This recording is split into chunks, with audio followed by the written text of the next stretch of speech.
بسم اللہ الرحمن الرحیم الحمدللہ وکفا وسلام علی عبادہ الذین اصطفیٰ اما بعد۔ ہماری تشکیل 2003-2004 کا سال ہے۔ ہماری تشکیل ہوئی فیصل آباد میں۔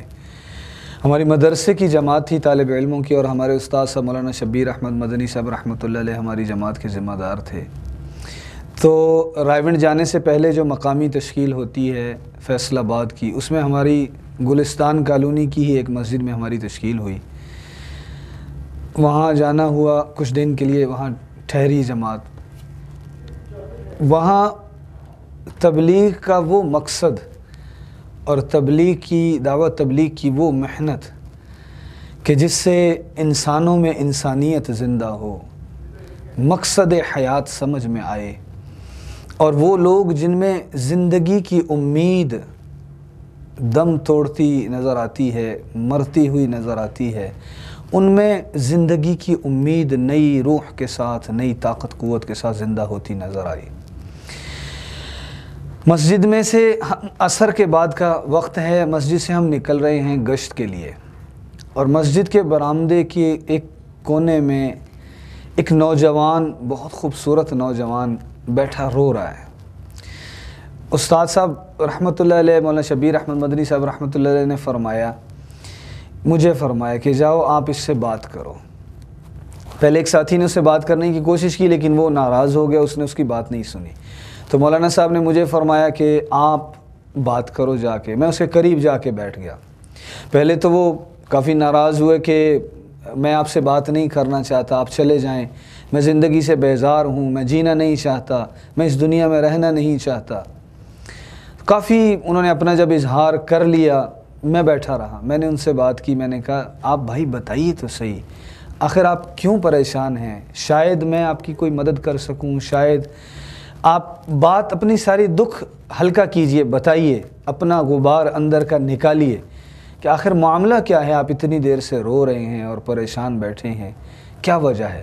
انہوں نے اپنا ہاتھ نکالا سامنے اور کہا کہ یہ دیکھو میرے ہاتھ میں یہ گولیاں ہیں، میں مرنے آیا ہوں، میں خودکشی کرنا چاہتا ہوں، میرے لیے زندگی کا کوئی مقصد نہیں ہے، مجھے زندگی نے کچھ نہیں دیا سوائے ذلت کے، سوائے محرومی کے، سوائے رونے کے، سوائے مایوسی کے، میری زندگی میں میرے پاس کچھ بھی نہیں ہے۔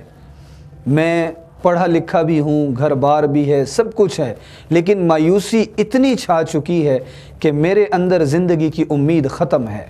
میں اب مرنا چاہتا ہوں، میں جینا نہیں چاہتا۔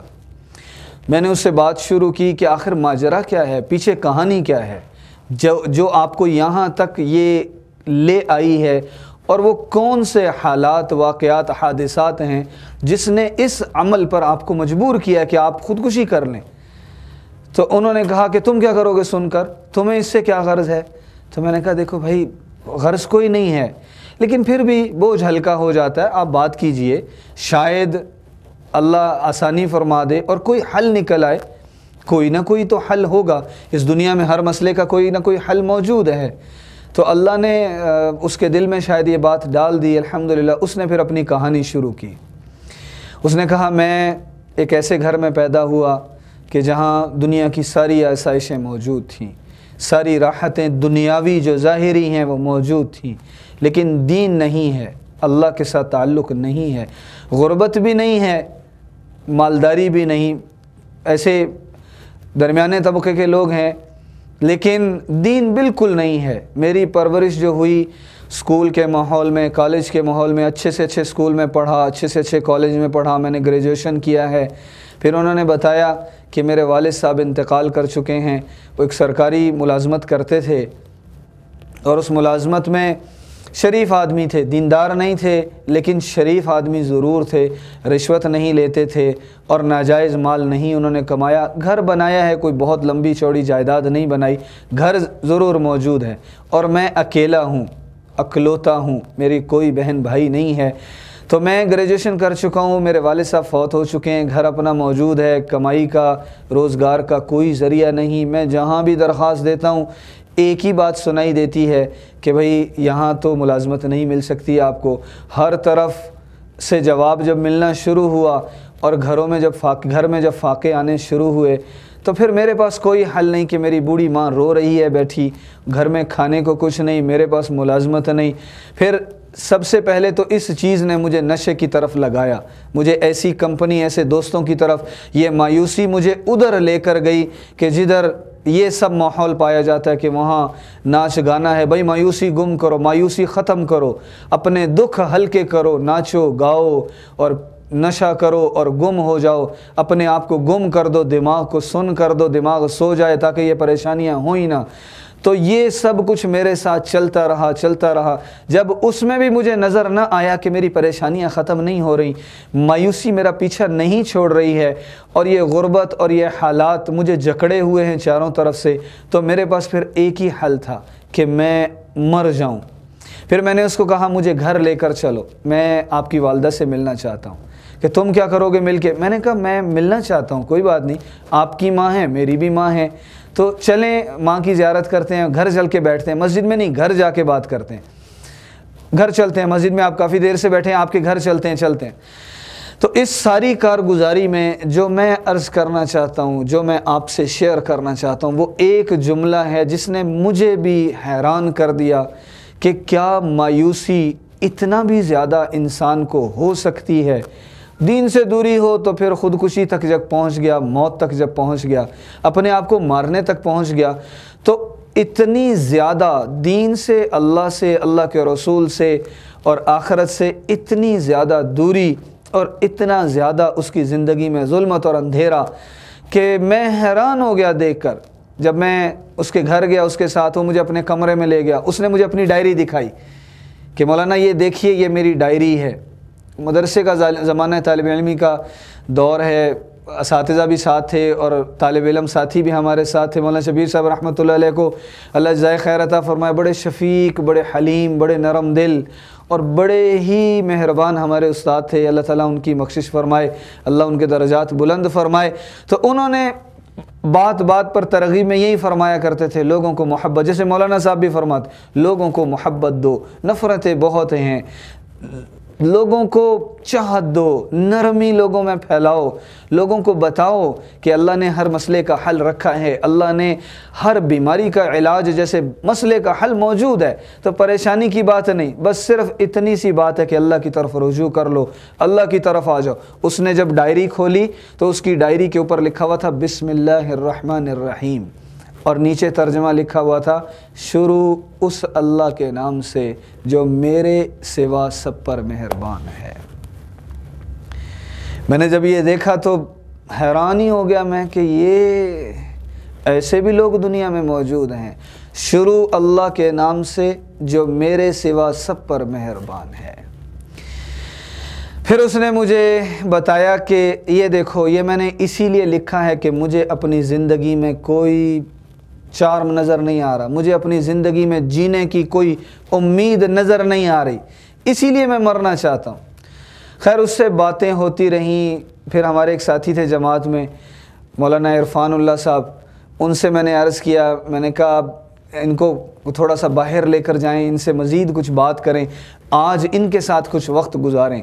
تو پھر ہم ان کو باہر لے کر گئے، ان سے مزید باتیں ہوتی رہیں، وہ اپنا سارا قصہ کہانی سناتے رہے۔ پھر اس سے یہ عرض کیا کہ بھائی یہ حل نہیں ہے، اللہ سے دل لگاؤ، اللہ کو راضی کر لو، جب اللہ راضی ہو گیا سارے راستے کھل جائیں گے، صرف ایک کام کرنا ہے، بس اللہ کو راضی کرو۔ نبی کریم صلی اللہ علیہ وسلم کی زندگی کو اپنا کے اللہ کو راضی کر لو، پھر دیکھو اللہ ساری رکاوٹیں، ساری پریشانیاں، ساری تکلیفیں، ساری مایوسیاں، ساری نا امیدیاں اللہ کیسے ختم کر کے دکھاتا ہے۔ دنیا ہی کو اللہ راحت کا، چین کا، سکون کا، اطمینان کا سامان بنا دے گا، دنیا ہی میں اللہ عزتوں کا، عافیتوں کا اللہ تمہارے لیے فیصلہ تمہیں دکھا دے گا۔ یہ دنیا میں ہو سکتا ہے، لیکن تمہیں صرف اتنا کرنا ہے کہ اپنی زندگی سے اللہ کی نافرمانی نکال دو، اور موت، خودکشی، مر جانا، اپنے آپ کو ختم کر لینا، یہ کوئی مسائل کا حل نہیں۔ مسائل ختم نہیں ہو جاتے، اس طریقے سے مرنے کے بعد تو اور مسائل کھڑے ہو جاتے ہیں۔ آگے جاؤ گے کیا اللہ کو منہ دکھاؤ گے؟ تھوڑا سا صبر کرو، تھوڑی سی ہمت کرو، اپنے آپ کو اپنے اندر مضبوطی اللہ سے مانگو، اللہ ہمت دے، طاقت دے، توفیق دے، قوت دے، تو یہ سارے مسائل آہستہ آہستہ ختم ہو جائیں گے۔ الحمدللہ اللہ نے اس کے دل میں بات ڈالی، وہ پھر ہم نے اس کے ہاتھ سے وہ گولیاں لیں، وہ نالی میں پھینکی، نالی میں بہائیں، پھر وہ دن اس نے ہمارے ساتھ گزارا، اگلا دن بھی ساتھ گزارا، اور رات کو گھر چلا جاتا تھا، مسجد کے بالکل قریب ہی اس کا گھر تھا، وہ گھر چلا جاتا تھا، پھر ہمارے پاس آ جاتا تھا، اور اس نے بھی یہ بھی کہا کہ میں ابھی سگریٹ پیتا ہوں اور میں فوراً شاید اس کو نہ چھوڑ سکوں۔ ہم نے کہا آہستہ آہستہ کوشش کیجئے، ایک نہ ایک دن انشاءاللہ یہ بھی اس سے بھی جان چھٹ جائے گی۔ تو وہ انہوں نے آہستہ آہستہ اس کی بھی نیت کی، پھر وہ ہمارے پاس مدرسے میں بھی آنا شروع ہوئے، پھر رائیونڈ اجتماع میں بھی وہ تشریف لے گئے۔ اللہ نے ان کا دل بدلا، ان کی زندگی بدلی، ان کے حالات بدلے، پھر ان سے میں وقتاً فوقتاً رابطے میں رہا، ان کے گھر میں جاتا رہا، جب بھی اس طرف سے میرا گزر ہوتا میں ادھر جاتا ان کے گھر فیصل آباد میں۔ آج بھی وہ نوجوان بھی موجود ہے، اس کا گھر بھی موجود ہے۔ پھر اللہ کا کرنا ایسا ہوا کہ اللہ اس سے ایسا راضی ہوا کہ اللہ نے اسے مکہ میں نوکری دی۔ اب آج کل وہ مکہ المکرمہ میں ملازمت کر رہا ہے، شادی شدہ، بچے، ماشاءاللہ شرعی زندگی، دینی زندگی، ایک اچھی صحت مند زندگی وہ گزار رہا ہے۔ اور جب بھی وہ وہاں سے فون کرتا ہے، حج کے موقع پہ اس نے مجھے فون کیا کہ مولانا آپ کی یاد مجھے بہت آ رہی ہے، آپ نے مجھ پر وہ احسان، آپ کی اس جماعت نے مجھ پر وہ احسان کیا کہ جو شاید دنیا میں مجھ پر کسی نے نہیں کیا۔